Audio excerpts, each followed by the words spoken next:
ng patawad.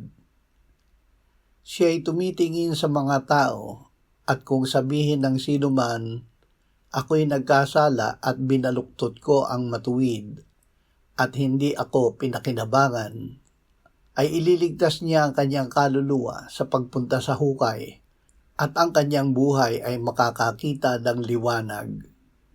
Job 33:27 at 28. Siyang nagtatakip ng kanyang mga pagsalangsang ay hindi giginawa, ngunit ang nagpapahayag at tumalikod sa mga yaon ay magtatamo ng kaawaan. Kung ipinahahayag natin ang ating mga kasalanan, ang Diyos ay tapat at banal, at tayo'y kanyang patatawarin sa ating mga kasalanan at lilinisin sa lahat ng kalikuan.